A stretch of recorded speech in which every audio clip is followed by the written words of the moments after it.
En un par de slides, quiero entrar directo en materia y hacerles unas preguntas, a ver qué me dicen. La primera es, ¿tienes tus finanzas personales bajo control? No, tiene que ser más que uno o dos personas aquí. Muy bien, muy bien. ¿Conoces el interés compuesto? Ok. Y la tercera es, ¿sabes cuál es tu número mágico? Ahí normalmente hay menos manos que levantan. Vamos a hablar de las tres cosas hoy y otras cosas. Primero, un disclaimer. No sé si hay el abogado de la compañía aquí. No, estoy bien. Entonces, pero igual el disclaimer es lo siguiente. Todo lo que yo les voy a compartir hoy está basado en mi propia experiencia. Yo no soy asesor financiero, no soy asesor jurídico, ni quiero ser, ni puedo ser, por cierto. Entonces, todo lo que van a ver aquí es basado en mi propia experiencia como ejecutivo. Y ya vamos a ver un poquito más de quién soy. ¿Qué vamos a ver hoy? Vamos a hablar del futuro financiero, autonomía financiera. Vamos a hablar del por qué construir el futuro financiero de uno mismo. Vamos a hablar de la gran disrupción que afecta al mundo y sobre todo al mundo corporativo. Les voy a querer convencer que el momento de empezar a construir su futuro financiero es ahora. Y si retienen un mensaje de esa presentación, que sea que el momento es ahora. Les voy a hablar de dos números muy importantes, números financieros, objetivos financieros muy importantes para ustedes. Y les voy a comentar sobre el camino que uno puede emprender hacia ese futuro financiero, hacia esa autonomía financiera. Eso es lo que vamos a ver hoy. Son 5 bloques relativamente concisos y al final vamos a tener tiempo para preguntas. Entonces, en general, Oscar mencionó una encuesta que ustedes hicieron. Los resultados de esa encuesta reflejan un poco eso, pero también es en general. Las tendencias del bienestar financiero en el mundo corporativo es que más o menos la mitad del personal, no solo ejecutivos, la mitad del personal está en rojo, digamos. Tiene estrés financiero, tiene deudas, no todos, pero algunos. Tiene falta de reservas, ¿no? Falta de sueño. No saben, por ejemplo, si pasa un imprevisto, cómo cubrirlo, ¿no? Esa es realidad. Entonces, hay una necesidad, más o menos del 50% de las personas en empresas corporativas, de manejar mejor sus finanzas personales. Por eso hice la pregunta al inicio. Pero también hay el otro 50% que está en verde. Ustedes ya verán dónde se sitúan, no tienen que levantar la mano, no voy a insistir con más preguntas, no se preocupen, pero lo pueden ver muy, muy claramente dónde están ustedes. Un grupo que tiene control financiero, ¿no? Tiene capacidad de ahorro, y está protegido contra imprevistos. Y esta mitad necesita o quiere saber invertir, ¿no?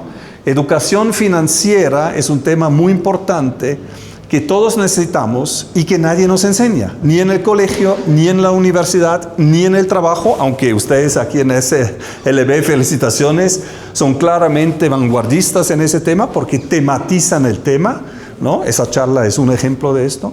Y bueno, los bancos y proveedores financieros, la verdad, no tienen ningún interés de enseñarles a invertir. Ahí les conviene un cliente que dice sí a todo, ¿no? Entonces, eso es el tema. Y ustedes, como empleados de SLB, tienen ya algo muy importante. Son exitosos profesionalmente. Quien está aquí tiene éxito profesional. Antes esto era suficiente. En el mundo de hoy, y les voy a explicar eso hoy, ya no es suficiente eso. Y se necesitan nuevas habilidades, y esos son exactamente esos, ¿no? Son habilidades de manejar finanzas personales y saber invertir con estrategia. No simplemente colocar el dinero en el plazo fijo del Banco Pichincha. Eso es invertir, sí, pero no es necesariamente la mejor estrategia. Pero bueno, esos son temas que vamos a ver, ¿no? ¿Y por qué esto es necesario? Porque yo no sé si eso es buena o mala noticia, cada uno lo va a tomar diferente, pero probablemente muchos de nosotros vamos a vivir 100 años. Eso es así, ¿no? ¿Y por qué? Porque hay un tema que se llama longevidad. La esperanza de vida está subiendo, la IA y la medicina predictiva, no es preventiva, es predictiva. Aquí está el doctor, tú sabes de qué estoy hablando. Claramente está empujando las fronteras y un tema como la biotecnología que frena el envejecimiento celular. O sea, ya no nos hacemos tan viejos como antes o tan rápidamente, ¿no? Eso a la derecha lo que ven es un libro que yo antes lo recomendaba, es un muy buen libro, pero no sé si conocen el autor, es un americano conocidísimo. Lo que pasa es que él salió en los Epstein Files, estas cosas de que los americanos están muy enfocados en eso y salió bastante mal. Entonces ya no lo recomiendo. Mi mujer me dijo, oye, ya tienes que sacar ese libro, ya no puedes hablar de ese libro. Entonces, el libro es bueno, lo dejo ahí, pero ya no recomiendo. Hay que ser políticamente correcto, ¿verdad? Pero es un libro que es un doctor que habla realmente sobre el tema de vivir más tiempo desde el punto de vista médico, ¿no? Y de la medicina. Es súper interesante, para quien le interesa. Entonces la pregunta no es realmente si vas a vivir 100 años. La pregunta realmente es ¿cómo vas a financiar tus segundos 50 años? Y normalmente antes la gente decía, bueno, yo tengo un súper trabajo, voy a tener una súper pensión, ¿no? Entonces yo voy a estar tranquilo, me voy a jubilar. Eso de la jubilación no existe más. Existe todavía en algunas empresas, obviamente empresas como la suya, son todavía del lado donde se da ese beneficio, pero cada vez menos. Eso es la realidad, ¿no? ¿Por qué? Porque los sistemas de retiro no están preparados para esta vida más larga. Y esta imagen aquí nos muestra claramente que tenemos pocos jóvenes trabajando y muchos viejos viviendo, ¿no? Y este desbalance, la pirámide generacional, etcétera, es una realidad, ¿no? En Ecuador todavía estamos bien con la tasa de natalidad, aunque está bajando. Pero tú vas a Europa y tienes Italia, Alemania, no Francia, porque tienen políticas del Estado que fomentan, digamos, la natalidad, pero Italia tiene una tasa de natalidad menos del 1, y eso significa que nacen menos bebés que personas que mueren. Y eso es una realidad, ¿no? Entonces, hay que construir su futuro financiero. Yo construí mi futuro financiero y aquí es un poco mi introducción, quién soy. Yo fui durante mucho tiempo la persona a la izquierda, un ejecutivo, trabajé 27 años en Nestlé como expatriado en muchos países. Mi última asignación era vecino de ustedes ahí en Nestlé, yo era CEO de Nestlé, en Ecopark, y hoy soy una persona un poquito más multifacética. Hago varias cosas, salí de Nestlé y me dedico a muchas cosas. Esa es un poco mi historia. Ese a la izquierda, aunque no lo crean, soy yo. 16 años con pelo, me gustó el rock, me sigue gustando, pero ya el pelo se fue. Yo soy suizo, entonces Nestlé es una compañía suiza. Yo me junté con 27 años ahí en Suiza a Nestlé. Eso es una foto mía, bien flaco, frente a la sede central de Nestlé. Había aprendido español en viajes durante los estudios, ahí en Guatemala, por ejemplo. Yo estuve aquí en Ecuador en el año 1993, 3 semanas, 2 en Quito para aprender español y 1 semana en Galápagos. Había el Sucre todavía y todo eso, ¿no? Para los que se acuerdan. Y bueno, este avión es el avión que me trajo o me llevó a México el 3 de julio de 1997 a mi primera expatriación. ¿Dónde viví yo? En Tijuana, una ciudad súper interesante en México. Ahí hice ventas, viví en la Ciudad de México, en Río, en Lima, en Panamá, de ahí a Suiza y finalmente a Ecuador, ¿no? Y para que vean un poquito, yo hice una carrera clásica corporativa, ¿no? En ventas, en marketing, director de marketing, gerente de una división, de una región y en la sede central también un puesto muy importante. Y eso soy yo, un poco algunas fotos. Todo lo que ustedes ven aquí no es para presumir, pero es para decir, yo viví la vida corporativa. Yo viví el éxito corporativo.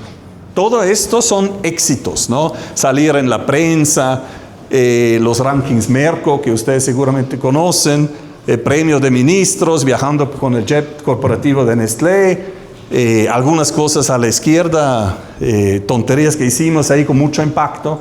O sea, por donde veas, yo no solo viví mi sueño, pero también yo viví el éxito corporativo. Pero también yo viví así. Tal vez eso no se esperaban ahora. Yo viví en la prisión dorada del éxito. Y esto sucede a muchos ejecutivos. La prisión dorada del éxito, las barras que ustedes ven ahí son tus éxitos. Entre más éxitos, más te estás adentro. ¿Y cómo se manifiesta eso? Se manifiesta, por ejemplo, en que postergas cosas que no tienen inmediatamente que ver con tu trabajo. Ya no cuidas amistades tanto como antes, ¿no? ¿Por qué? Porque estás ahí adentro, estás ocupado, no tienes tiempo para nada. En el ámbito financiero, por ejemplo, se manifiesta en que tienes gastos no necesariamente necesarios, gastos por estatus, que quieres mostrar que eres exitoso, porque el mundo espera eso también, ¿no? Y en el mundo de las inversiones, por ejemplo, significa que dejas tu dinero en la cuenta bancaria, sin invertir. ¿Por qué? Porque no pasa nada, a fin de mes entra mi sueldo, yo estoy bien, un día lo voy a hacer, ¿no? Ese famoso un día, tal vez suena hasta familiar para ustedes, esa postergación crónica, ¿no? Mi carrera era sólida, claramente, pero mi futuro financiero no, porque yo no dediqué suficiente tiempo a mi futuro financiero, porque estaba viviendo en esta situación muy cómoda, en esta prisión dorada, ¿no? Bueno, yo cambié eso, hoy soy, como les dije, un poquito más multifacético, hago conferencias, doy charlas como esta, tengo mi empresa, hasta con Fabicon me reconocieron como influencer, aunque yo creo que soy muy lejos de eso. Me compré un terreno ahí, estaba con mi perro, en Machachi, construimos ahí una pequeña casa de campo, o sea, es un mundo, una vida mucho más holística y mucho más balanceada el día de hoy. Ahora les quiero hablar de la gran disrupción que nos está afectando a todos y especialmente al mundo corporativo, ¿no? Ustedes tal vez saben que hace más o menos 100 años el mundo vivió la Gran Depresión. Eso fue una crisis financiera que empezó en Estados Unidos, la crisis, y afectó a todo el planeta, ¿no? Con muchísimo desempleo, etc. Pues hoy, más o menos 100 años después, estamos viviendo la gran disrupción. ¿Y qué es eso? La gran disrupción es una reconfiguración total de productividad, por la IA, claramente, el poder. Esto no es una charla política, no voy a hablar ni bien ni mal de ese señor, pero hay él y muchas personas que quieren reconfigurar el poder, ¿no? Lo vemos todos los días. Y hay una polarización de la sociedad, que es cada vez más polarizada. Es izquierda contra derecha, arriba contra abajo, norte contra sur. Ustedes saben perfectamente de qué estamos hablando. Un par de ejemplos. La gran disrupción a nivel productividad.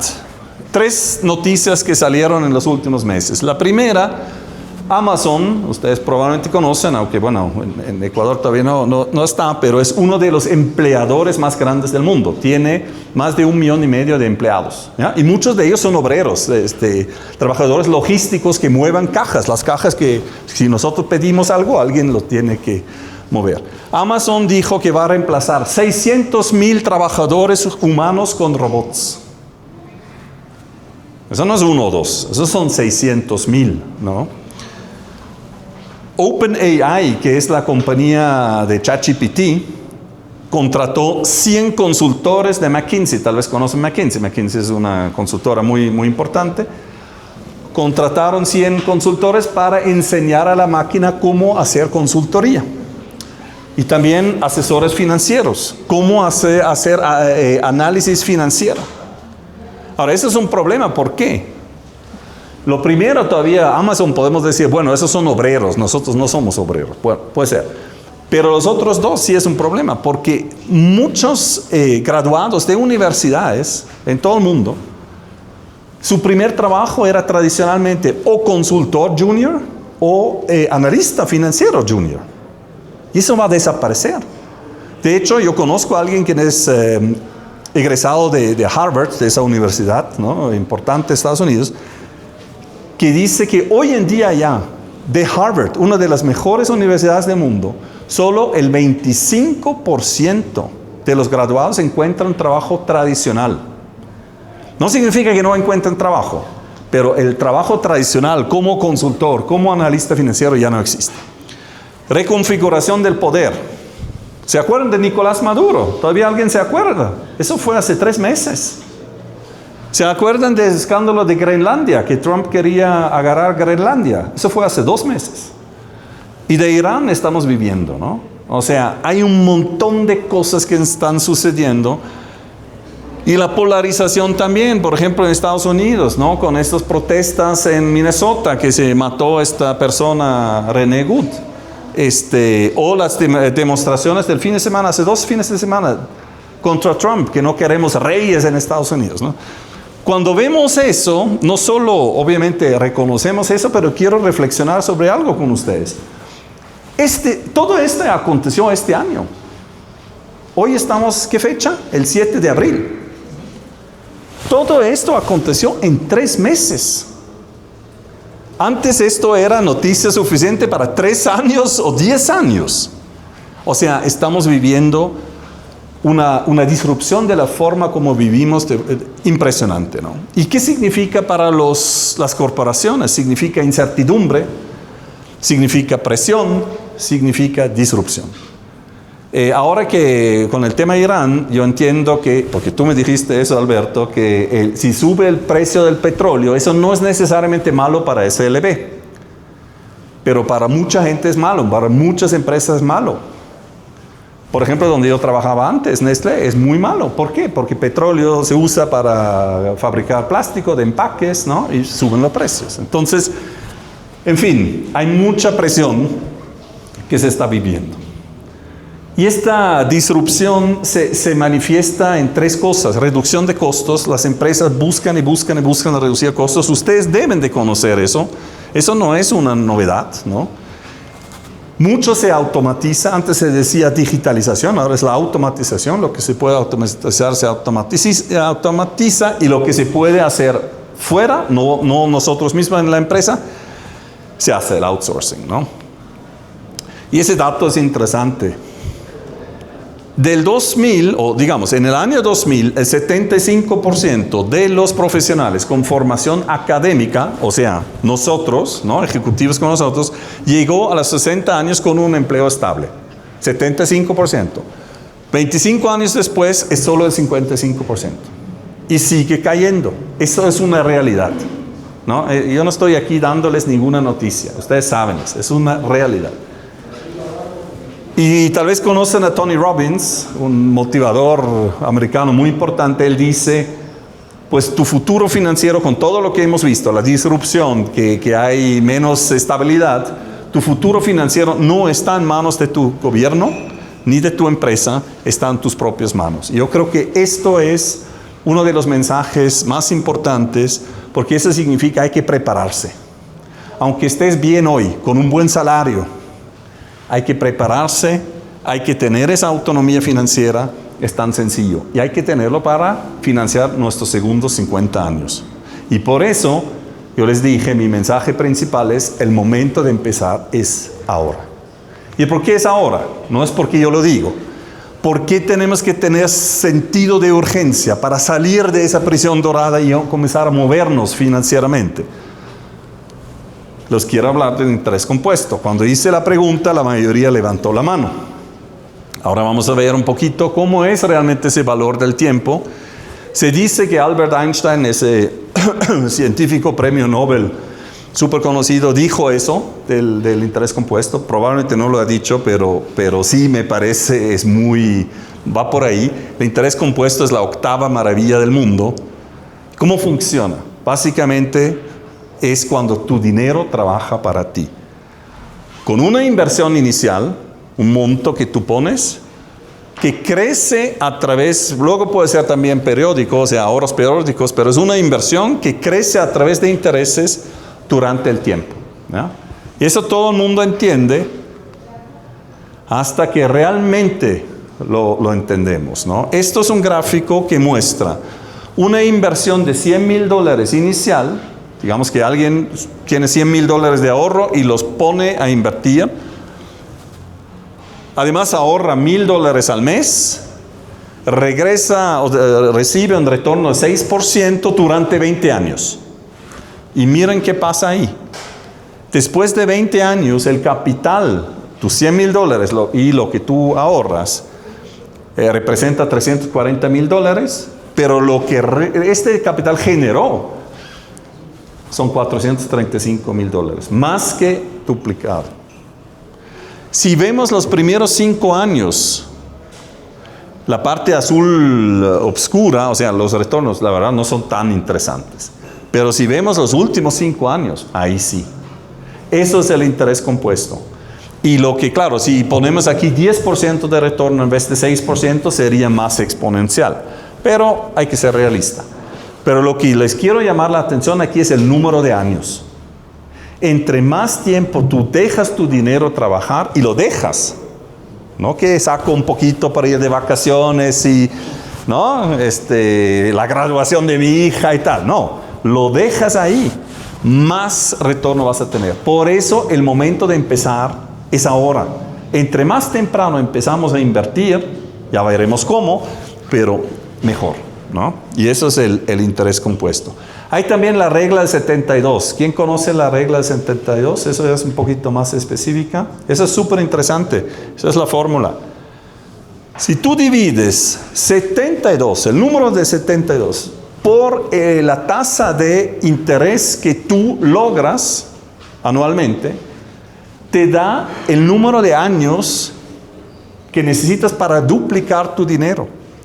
Entonces, en Ecuador, un 6% anual no es nada fuera de lo común. De hecho, Fideval, etcétera, los plazos fijos fluctúan más, pero Fideval te paga 6%, 7%. Dividen 72 por 7, son 10. 10 años, en 10 años duplicas tu dinero. O sea, es un montón. Y eso a veces no tenemos claro. Pensamos que, bueno, gasto hoy, ya mañana voy a invertir, mañana voy a ahorrar.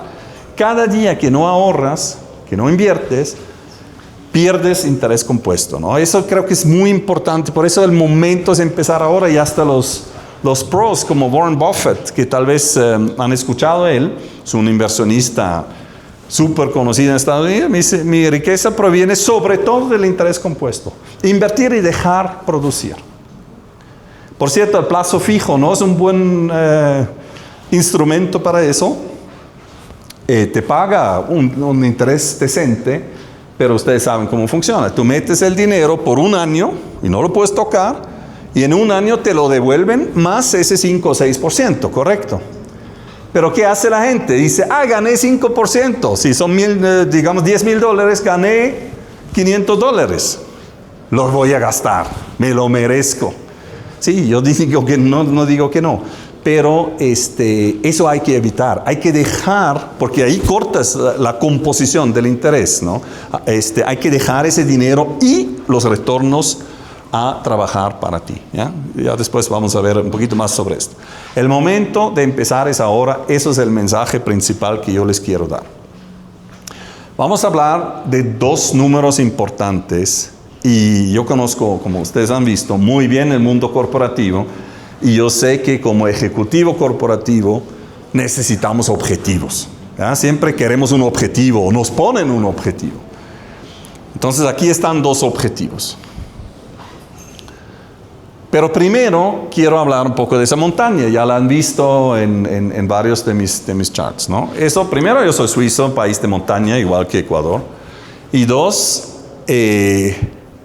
la metáfora de escalar la montaña es muy buena en el mundo o para los temas financieros.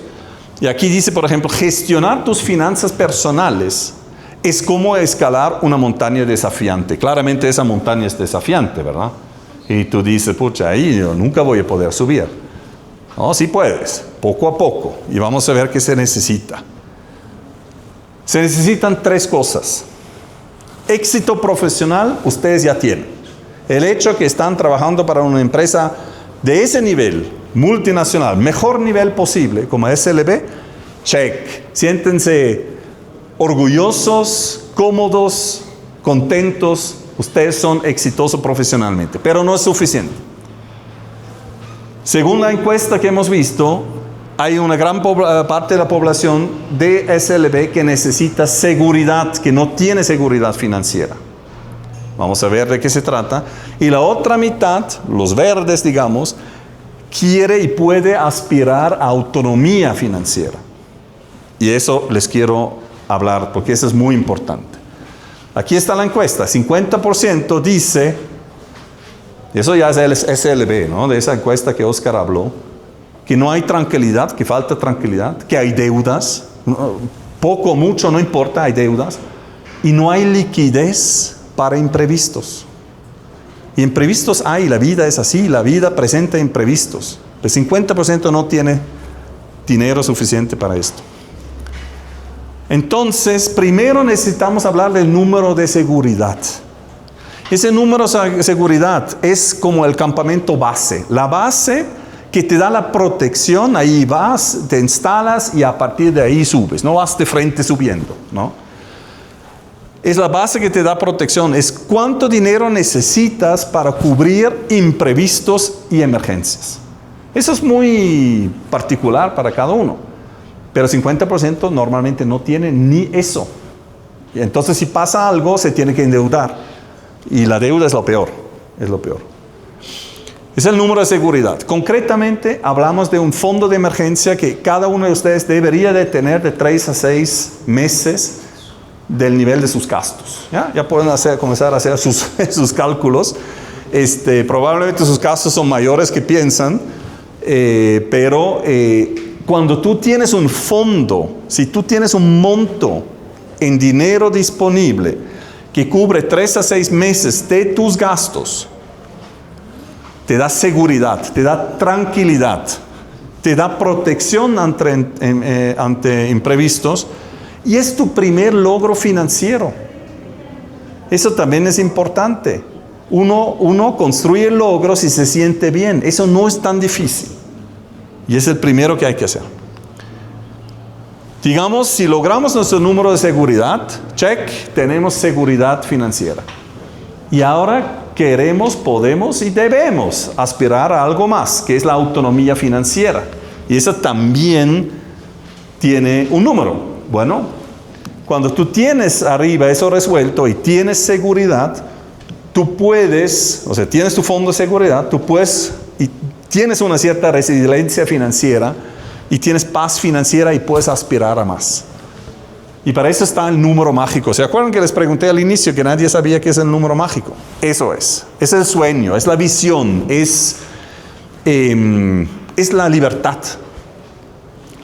Lo vamos a ver muy lejos al inicio, pero créanme, esto es mucho menos lejos que ustedes piensan y les voy a enseñar. Partimos de la base que nos da protección, número de seguridad, y el número mágico es la cumbre de esa montaña que te da autonomía, que te da libertad. Y ahí la pregunta es, ¿cuánto dinero necesito para ser financieramente autónomo? Eso significa que puedo decidir en mi vida o con mi vida lo que yo quiero hacer. ¿Y cómo se calcula ese número mágico? El número de seguridad ya hemos visto, son 3 a 6 meses de tus gastos, ¿ya? El número mágico de la autonomía financiera es multiplicar por 25, y les voy a explicar por qué, tu costo anual de vida. Ya pueden hacer sus números. ¿Cuánto gasto al año? Si no lo saben, tienen otro problema que vamos a ver ahorita. Pero vamos a hacer un ejemplo. ¿Qué les parece? Si tu gasto de vida es simplemente, es un ejemplo, y 100,000 es un buen ejemplo porque es fácil, ¿ya? Puede ser mucho, puede ser poco, no importa. Pero si tu gasto de vida es $100,000 al año, ojo con el gasto de vida, ¿eh? Porque Ustedes tienen beneficios que tienen hoy por ser empleados de SLB. Si no son más en algún momento, tienen que pagarlo ustedes, ¿no? Etcétera, etcétera.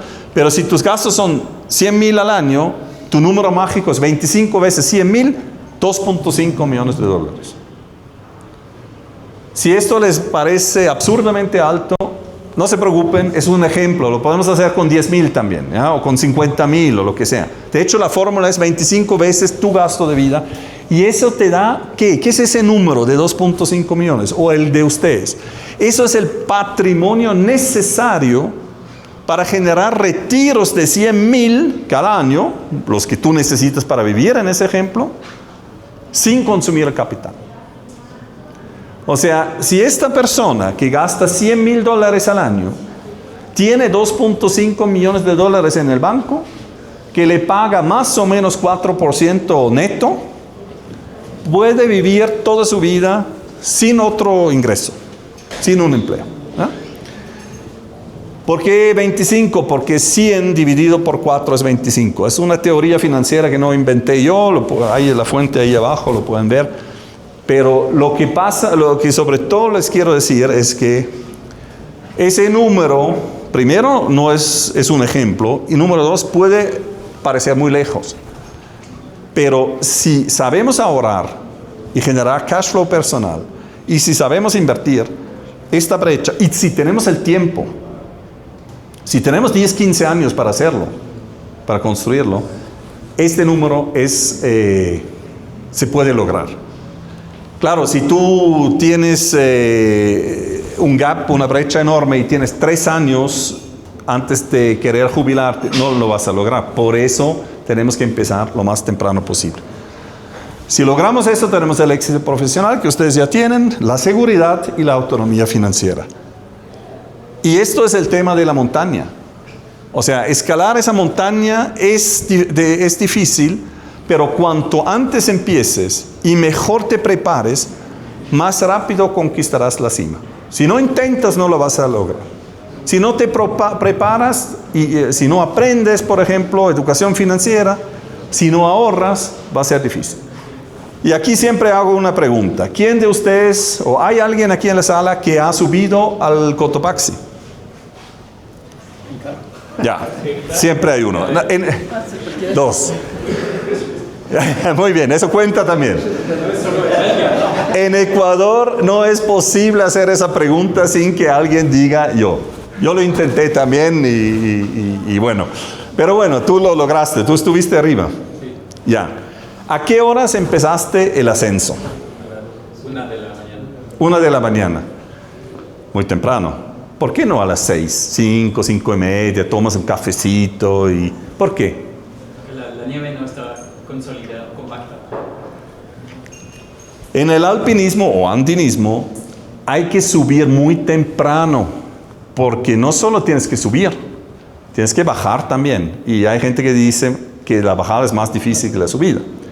Y cuando tu nieve sobre la cual tú pisas no está compacta, cuando bajas tienes problemas. Cuando tienes nubes y lluvia, porque ustedes ven a veces el Cotopaxi bonito a las 6 de la mañana y a las 10 ya tiene nubes. Bueno, es eso. Cuanto antes empieces y mejor te prepares para subir una montaña, sea una montaña real o sea una montaña metafórica como esta aquí, mejor. Y eso es básicamente el mensaje que yo les quiero dar. Cuando estás arriba, el mundo se ve así.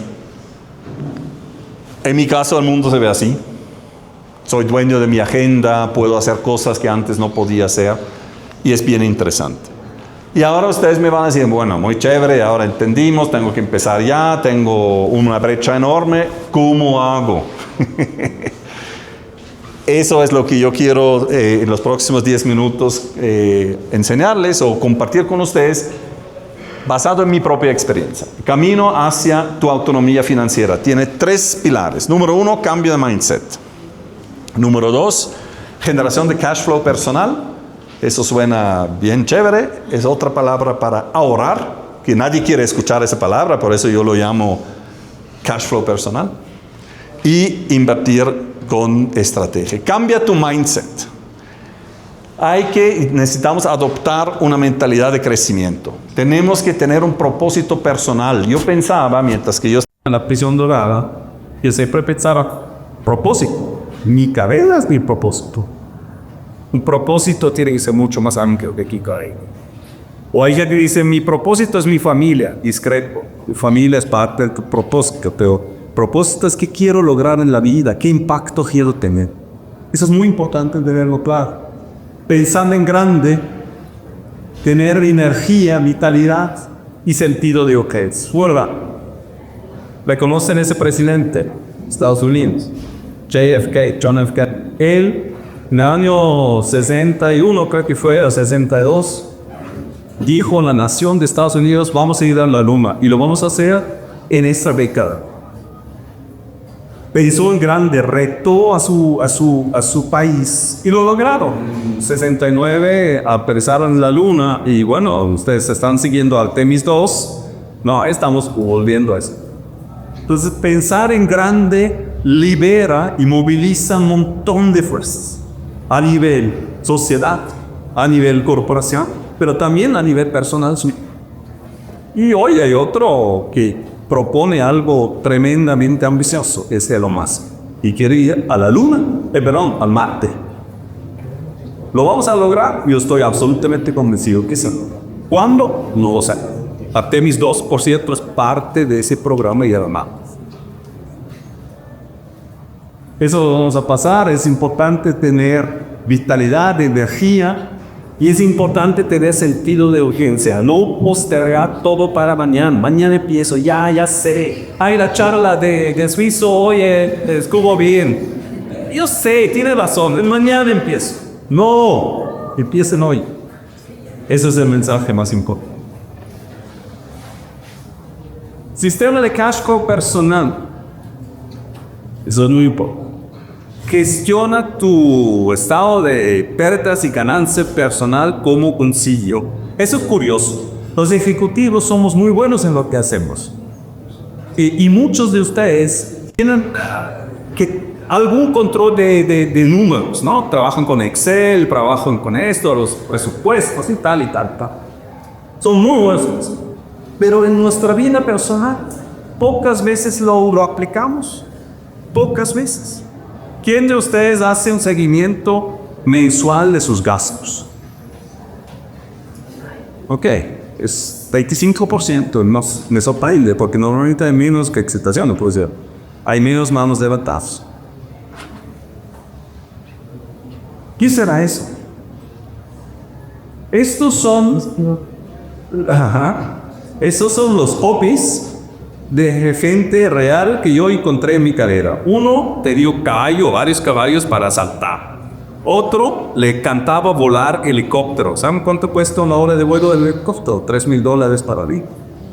Otro iba cada 4 años con la familia extensa al mundial.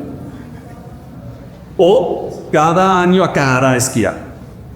Fantástico, chévere. Tu trabajo ejecutivo en la corporación te lo paga. Pero esto, señores, se llama inflación de estilo de vida. Cada vez que un ejecutivo lo promueven, su gasto sube. ¿Sí? Es inflación de estilo de vida. Y esto tenemos que controlar. Porque si no, nunca liberamos recursos para poder invertir, para poder ir a nuestro nomás. Hay un autor muy conocido en Estados Unidos que se llama Morgan Housel. Sus libros están en español. También creo que en Mr. Books lo encuentras y si no online. Su último libro es El arte de gastar dinero.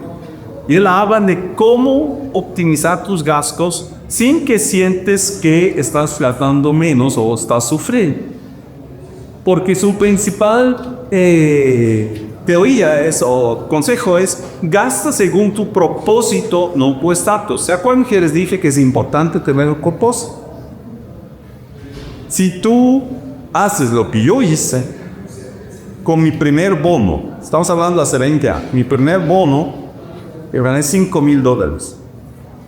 ¿Y qué hice? Me compré un reloj, un Omega suizo, no es esa palabra. Un Omega. Y andaba así en la oficina. Y la gente diría, jefe, qué bonito reloj. Sí, lo compré con mi bono, es que yo soy exitoso. No, todo esto en el corporativo es ese tema, estatus, exitoso, etcétera, etcétera. Si esos $5,000 hubiera invertido, les mostré antes el gráfico del interés compuesto. Pueden hacer en internet, en miles de calculadoras, $5,000 durante 20 años a 6%, eso sería mucho más plata, ¿no? Entonces gastas según tu propósito y no tus estatus. El famoso caso del vecino que gana la lotería, ¿conocen eso? Estados Unidos, donde miden todo. Si tu vecino gana la lotería, tú tienes mucho más probabilidad de quebrar financieramente que si tu vecino no gana la lotería. ¿Por qué? Porque de repente el vecino se compra el octavo y dice, te quiero. Vale viaje cada rato. Él sale con sus maletas, entra con sus maletas. Yo también quiero. Comienza a renovar su casa, construir una piscina. Yo también quiero. No hablar de la cirugía plástica, ¿verdad? Que se hace en ariteo, que se hace la lipo en la panza. Yo también quiero. Todo eso es gasto y gasto y gasto. Por cierto, mi vecino, uno de mis vecinos, empresario de una empresa, varios millones de dólares, y adivinen qué está haciendo, una piscina. Por suerte yo ya tengo piscina. Pero ese tema, el punto de referencia es muy importante. Gastamos mucha plata porque siempre nos referenciamos a alguien más, el vecino, el jefe, el colega, el amigo, y eso hay que cortar para tener control sobre nuestros gastos. Optimiza y controla tus gastos. No es el tema más sexy. Por eso hablo de cash flow personal. Pero háganlo. Aplican una gobernanza personal de gastos. ¿Sabía? Eso te toma 1 hora al mes. ¿Dónde se va el dinero sin que lo notes, por ejemplo? Esos ya son consejos concretos. Normalmente tenemos demasiadas suscripciones digitales. O pagamos por un gimnasio al que no vamos. O gastamos en restaurantes sin delivery, súper cómodo, pero es mucho más caro que cocinar nosotros mismos. A veces pagamos solo el mínimo de nuestra tarjeta, eso es fatal, es carísimo. Y compramos impulsivamente en cuotas, eso es también caro. Posperdas, una deuda, o sea, asumes una deuda. Entonces, la fórmula es muy sencilla para cash profesional. Tus ingresos menos tus gastos, menos tus impuestos que no puedes evitar. Puedes optimizar, pero no puedes evitar. Cuidar tu cash flow personal. Ahora no es guardar dinero, es comprar al correr. Y si logramos generar cash flow personal, podemos invertir. Y si invertimos, ahí voy bastante rápido, pero si invertimos con estrategia, podemos crear patrimonio, podemos construir patrimonio, podemos ir a nuestro normal. Normalmente nuestro amigo Borg te dice, haz que tu dinero trabaje para ti, si no, vas a trabajar para siempre. Vamos a vivir 100 años. En algún momento, las SLBs y Nestlés de la vida van a contratar gente más joven y más barata, que es así. Y los segundos 50 años de tu vida, ¿cómo los financias? Pues con tus inversiones, con tu patrimonio. Y de eso se trata. Hay el mito que dice, invertir es solo para ricos. Señores, eso no es verdad. Invertir es para todos. Antes tal vez era así, que tenías que pasar con un broker y el broker te pedía un mínimo de no sé cuántos miles de dólares. Hoy no es así. Aquí en Ecuador hay planes con Fideval, por ejemplo, que tú puedes ahorrar $50 al mes, al año también, pero al mes y construir patrimonio. No es para ricos. Otro mito, invertir es un casino, suerte. No sé, si uno invierte con estrategia, no vi suerte. Sí, les tengo un ejemplo de escuela. Vos conoces la compañía Activa. Bueno, si hubiéramos invertido hace 26 años, en el año 2000, $1,000 en Apple, hoy tendríamos $10 millones. Entonces, eso no aplica a los jóvenes, pero los que tenemos un poco más de edad, vamos a decir, ¿por qué no lo vimos? Porque eso no se puede ver. Porque eso es suerte. En el año 2000 había 100 empresas como Apple. 99 quebraron.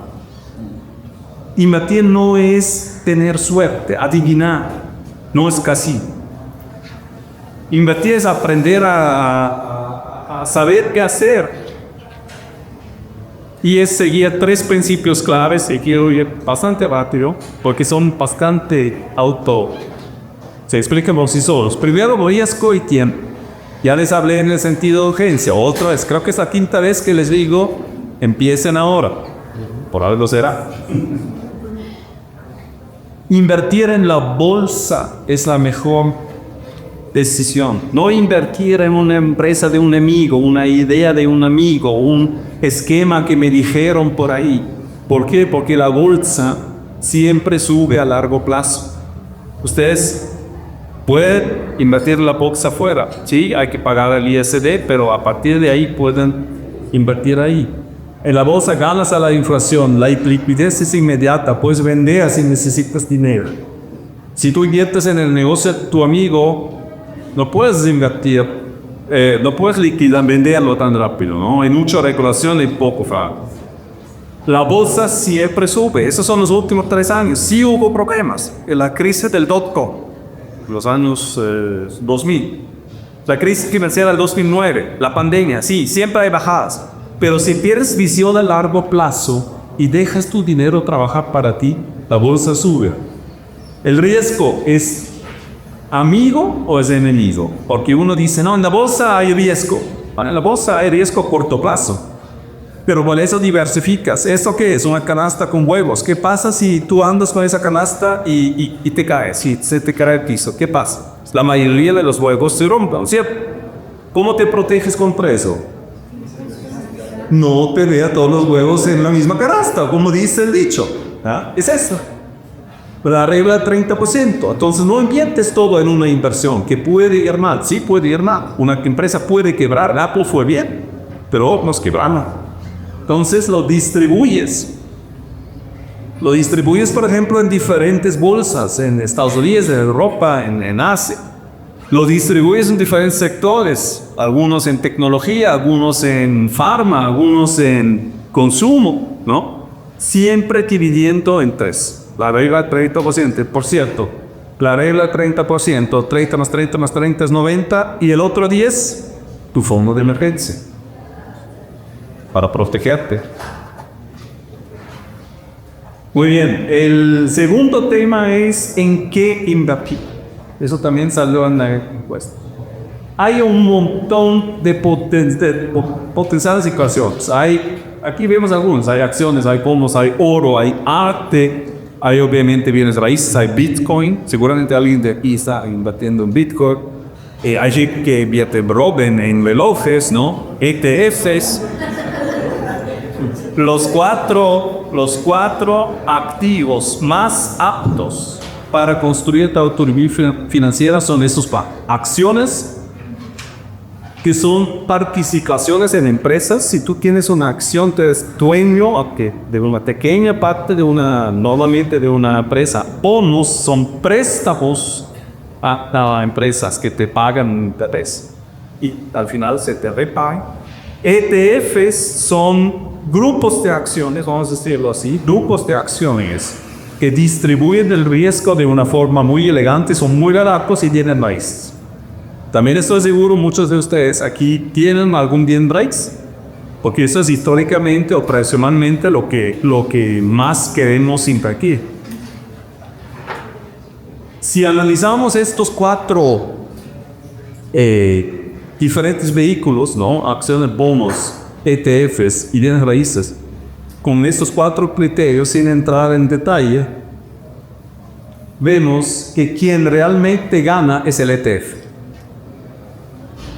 Seguido por los bonos, seguido por las acciones y tal vez sorpresivamente tienes raíces es último. No es malo, pero quien cree que me compro una casa y otra y otra y otra es una buena inversión, señores, eso no es así. Puede ser, pero en general no es así. ¿No? Que es a veces un poco sorprendente las cosas. Y por fin, errores y trampas en la inversión, simplemente para que estén sensibilizados a eso. No sé si conocen esa sensación. Algunos sí, me imagino. Dice, ¿por qué no le escuché al suizo? Bueno, ¿qué son esos errores? No tener un plan, simplemente invertir sin objetivos, no diversificar, no aplicar la regla del 30%, vender es pálido cuando baje la bolsa a corto plazo, vender, y luego sube, tú compraste aquí, vendiste acá y otra vez aquí, ¿no? Las trampas, costos excesivos, hay inversiones que son muy caras, muy caras, y no te lo dicen. Conflictos de interés, cuando tú asumes el riesgo y ellos la adquisición, eso es asimétrico. Y cuando hay los fraudes y esquemas, ¿no? Cuando hay esos tipos que dicen, mira, yo me compré ese chef privado, sigue mis consejos y tú también puedes. No, ahí salgan por ahí, ¿no? Y de hecho, eso es lo que hay que hacer, hay que proteger su patrimonio de forma inteligente. Y quiero compartirles el último secreto, que es cómo evitar fraudes y estafas. Esto es algo terriblemente común. Y la gente cae en fraudes y estafas. Hay 3 banderas rojas importantes. Cuando alguien te dice, ay, ¿por qué no inviertes en eso? Número 1, si alguien te habla de retorno alto y garantizado, eso no existe. Un retorno no puede ser garantizado por todas las teorías financieras de inversión. Si alguien te dice eso, no es cierto, evidente. Si alguien te presiona para decidir ya, oye, mira que esa inversión es súper chévere, pero solo hay un lugar, ya tengo 2 en la mitad de espera, ¿decides? Eso es FOMO, Fear of Missing Out. El miedo a quedarte fuera. Si sientes FOMO, sal corriendo. Y cuando el dinero no está en tu nombre.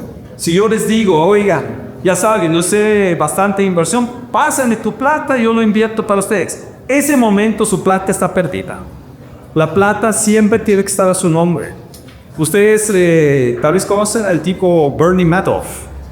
¿Han escuchado a Bernie Madoff? Uno de los, el fraude más grande de la historia, tipo si fue el bote, se murió en la cárcel. Y parte de su fraude fue, la gente le pedía, por favor, invierte mi dinero. Por favor, mándamelo a su país. El dinero tiene que estar en tu nombre, si no, no lo vas a ver más. Y todos dicen sí, pero hay muchos errores que se ponen. Muy bien, eso fue el método Independify. Es mi método, el que yo apliqué, cambio de mindset, el cash flow personal, ahorrar, gastar menos, invertir con estrategia. Cuando haces eso, aplicas eso de pensar en grande, mindset, ¿no? El del control de tus gastos y saber cómo invertir, ahí puedes lograr no solo transformar tu éxito profesional en seguridad, que es lo primero, pero también en autónomos. Y eso a la larga es esa. Es lograr los números y ver tu mundo realidad de la voluntad. Y esto, nuevamente, entre más temprano empecemos, mejor. ¿De acuerdo? Eso es lo que quería compartir con ustedes. Antes de las preguntas, quiero darles la oportunidad aquí de descubrir su nivel de bienestar financiero con ese QR code, que es una pequeña encuesta. No les tomo más que 5 minutos. Muy concreta, muy práctica. Los primeros 3 que se registran y hacen el diagnóstico van a tener un premio, van a tener acceso a un curso de inversión y de independencia autonomía financiera, así que acuérdense, pero luego con calma hagan el diagnóstico, primero se registran, después les llega un médico de diagnóstico que pueden llenar y saber un poco para empezar a sentirse a dónde estoy, qué me falta y qué niveles.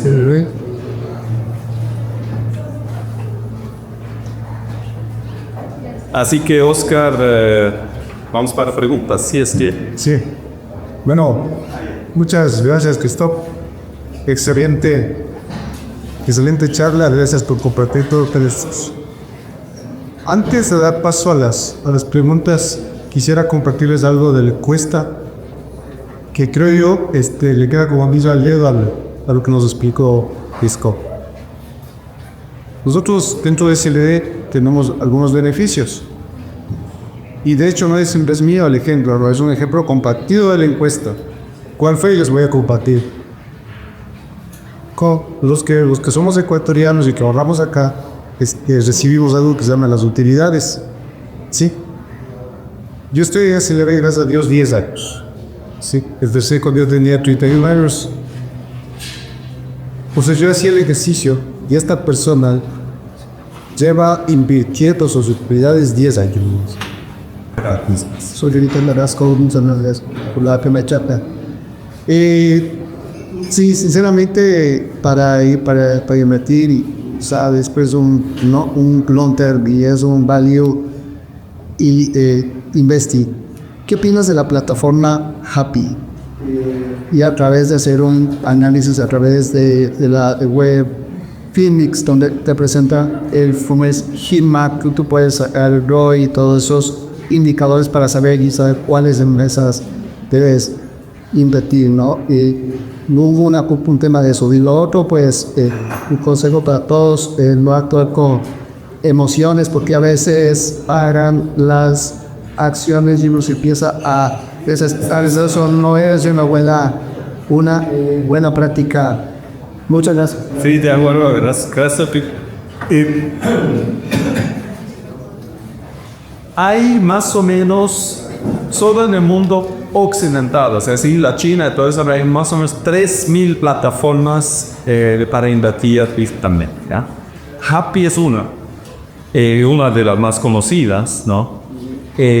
Yo creo que ahí no hay mucho pierde. Hay ciertos temas que hay que ver, ¿no? Algunas plataformas te dan restricciones que tal vez no te gustan. Algunos te dan otros features que tal vez te gustan. Ese es un tema bastante personal. Entonces no puedo realmente opinar ni bien ni mal de Happy. Es una de 3.000 y es una que funciona, ¿ya? Es una que es un poquito más para inversionistas jóvenes, con, digamos, tal vez menos profundidad, pero yo creo que si tú me preguntas, como tú me preguntas sobre eso, significa que ya está ahí, ¿no? Ya está considerando invertir, hay otras plataformas, al final eso no es tan importante. Lo importante es mucho más lo segundo que tú dijiste, bueno, las emociones 100%, ¿no? Pero también ese tema de que te da gráficos, heatmaps, para saber qué invertir. Simplemente como consejo, ¿no? Ustedes han visto los 4 tipos de activos que son más aptos para nosotros, que no somos pros, que es acciones, bonos, ETFs y bienes raíces. Y el ETF sale el ganando. El ETF es una réplica de un índice bursátil. Tú no tienes que ir a elegir en qué invertir. Si tú tomas un ETF del S&P 500, del índice más importante de Estados Unidos, ese índice replica todas las 500 empresas en ese índice, ¿ya? Entonces ya no tienes que elegir esta está bien o esta está mal, porque si le va mal a esta, se compensa porque les va bien a todos los demás, ¿no? Entonces, se llama value investing eso. Cuando tú vas y buscas, Warren Buffett hacía eso, toda su carrera, él analizaba, tenía un montón de revistas financieros, lo puedes hacer con inteligencia artificial hoy, le das los estados financieros, no, con los estados financieros de SLB son públicos, los das a ChatGPT o a Claude, te dices, es una buena empresa para invertir, a ver qué te dice. Pero eso, tú lo que es hacer con cientos de empresas, si realmente haces value investing. Nosotros no podemos hacerlo. O sea, podemos, pero eso es un full car joke, ¿no? Entonces el ETF te saca esa preocupación, no tienes que decidir en qué invertir y es mucho más barato.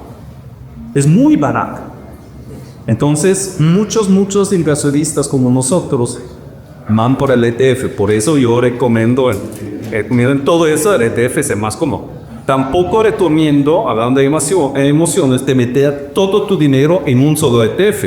Porque si el ETF es la réplica de la bolsa y la bolsa baja, tu ETF va a bajar. Y vas a tener esta ansiedad de vender, ¿no? El pánico. Pero hay diferentes ETFs que puedes diferenciar también aplicando la Rival Break Course. Perfecto.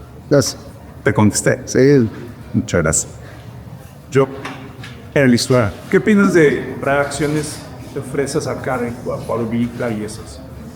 Yo no lo había, por una simple razón. La bolsa, yo he hecho eso en Perú, para donde viví, que es un poquito más grande, pero es igual pequeño. La bolsa aquí en estos países, Perú, etcétera, no es suficientemente grande, no es suficientemente eficiente. Un mercado de capitales tiene que ser eficiente. Tiene que haber suficientes empresas, tiene que haber suficientes transacciones, tiene que haber suficientes servicios alrededor. Por ejemplo, analistas, ¿no? O ratings que te analizan. Y eso no hay, no puede haber, no hay masa crítica, ¿ya? Entonces ahorita se está viendo bastante en la prensa. Hasta ayer leí algo sobre eso, de que la bolsa ecuatoriana está en auge. El año pasado subió 17%, sí. Yo invertí en Perú cuando la bolsa peruana subió 60%.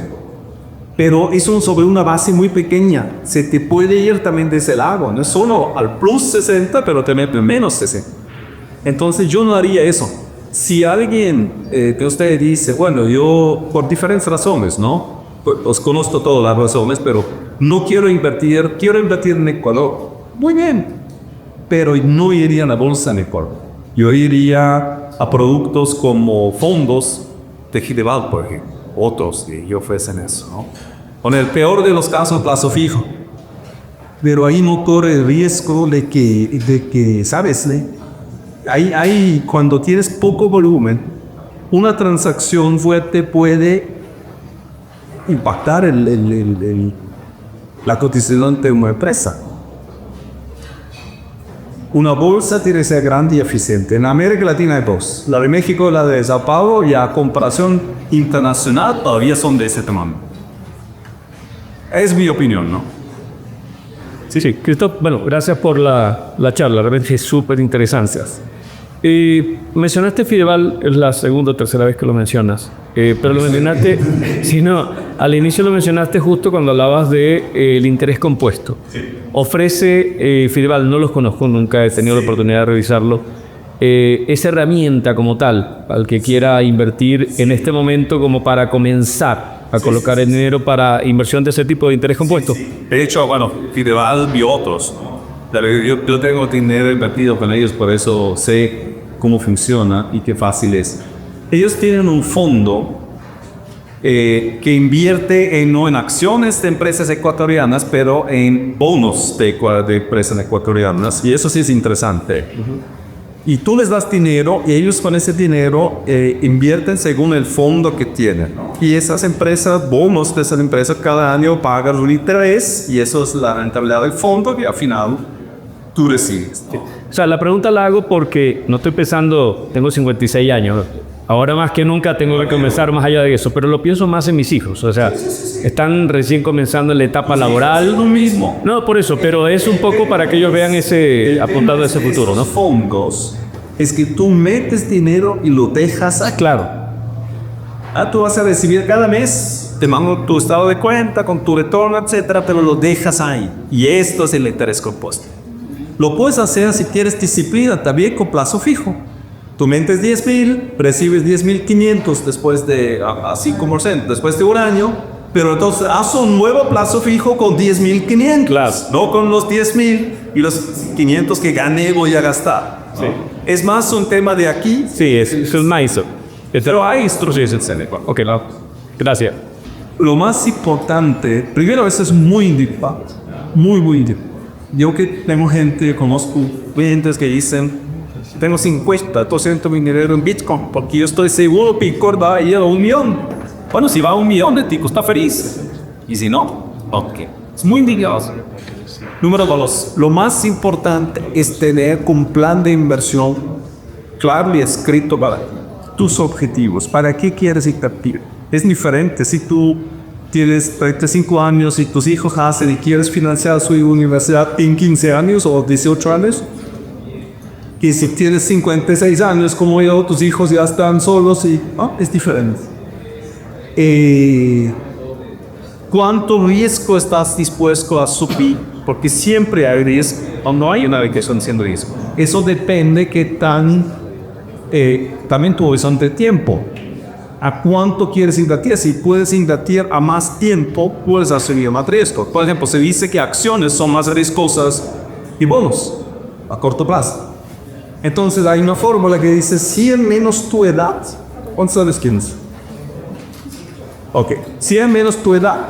O sea, 55% te dejarías de meter en bonos y 45% en acciones. ¿Por qué más en bonos que en acciones? Porque ya no tienes tanto, ya no tienes tanto tiempo como arriba de 25 de aguantar cuando la bolsa se mueve. Es muy individual. O sea, una respuesta genérica es difícil de esperar. Pero tu pregunta ya me demuestra que estás pensando en esas cosas y eso es lo más importante, ¿no? Porque sabes más o menos qué quieres hacer. ¿Qué más? Una pregunta. ¿Sí? ¿Qué son las corporativas que te cobran mayor tasa de IPS? Vea. Una de las leyes universales y fundamentales de la inversión es entre más riesgo, más retorno. Si una cooperativa te paga más retorno, claramente pagan espectaculares retornos, es porque el riesgo asociado es muy alto. Y de ahí es la respuesta sensata. ¿Estás dispuesto a correr ese riesgo? Las cooperativas no son tan sólidas, ¿no? Sí, pero pagan mucho. Sí, ok, entonces invierte tal vez algo ahí, pero no todo tu dinero. Pero en general, cuando hay alto retorno, hay más riesgo. Y riesgo significa, al final, el peor riesgo es pérdida total de tu inversión. Seguro que tienen las cooperativas de cobran cierto monto. Entonces, creo que te inviertes hasta el monto que... Tendrías que ver todo lo que está escrito en la ley para verlo con la luz.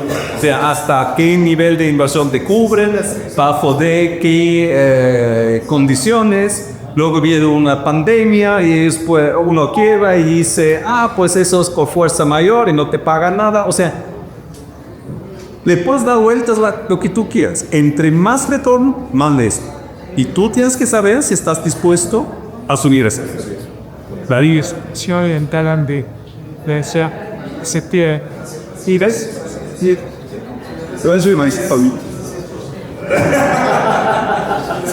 Si van están dando anís, sí, ya ves, sí. Pregunta, yo estoy en ese comprar quieren oro.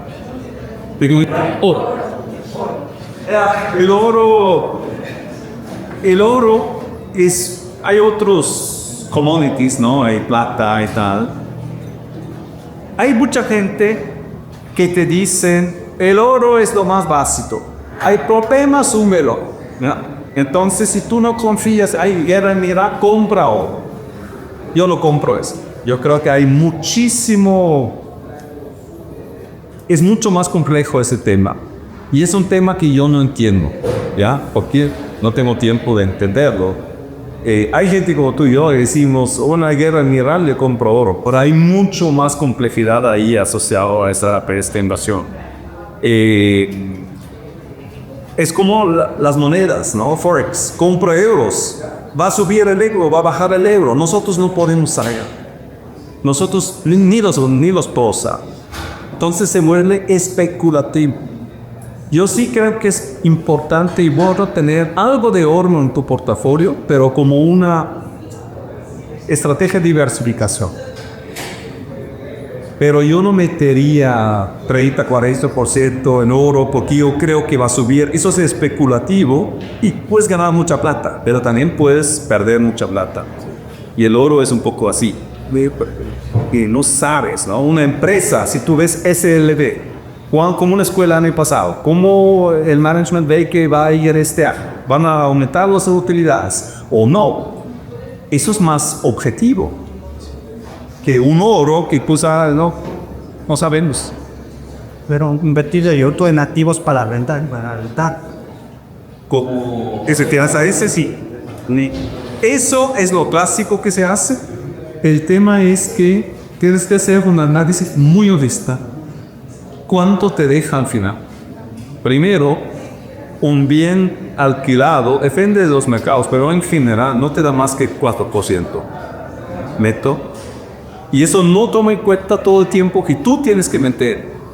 Si quieres un inquilino malo, ¿no? Que no paga, tienes que perseguirlo, etcétera, etcétera. Además que esas inversiones no son líquidas. Cuando necesitas plata, no los puedes vender.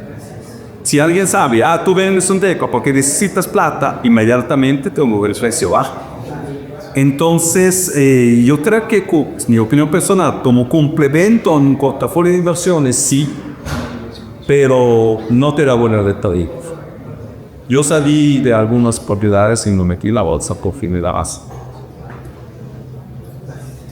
Yo mencioné que sí, en temas de bienes países es, por ejemplo, un Quito, la propiedad en solar. O sea, con tanta abundancia de propiedades y solar. En otros países con tu situación con el tema de la valorización y apuestas un poco a está ganando por el income, el cash flow, etc. Y la valorización de la propiedad por cosa. Había economía en los Estados Unidos trabajando mucho con la expectativa de valorización de la propiedad. Entonces no es solo una inversión que está apostando al income, sino a la valorización de esa propiedad que lo puede meter luego igual. Capitaliza por resultado. Lo que tú dices, Alberto, es que es mucho más complejo que parece. Sí. No es solo comprar, alquilar y ganar. Es mucho más complejo. Pero esto será el crédito. En negadores es posible. O sea, y hay eso de riesgo, obviamente, es de la suerte, como dicen, ¿no? Con que yo no soy personas que viven solo ver eso.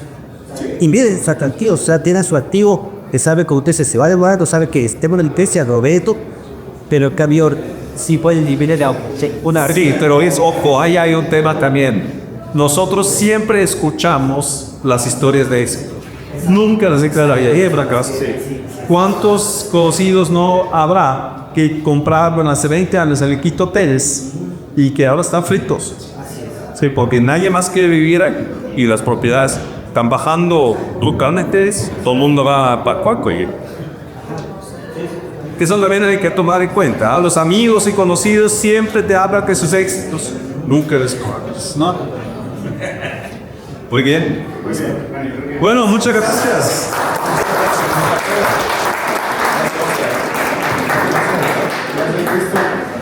Bueno, gracias Alberto. Muchas gracias.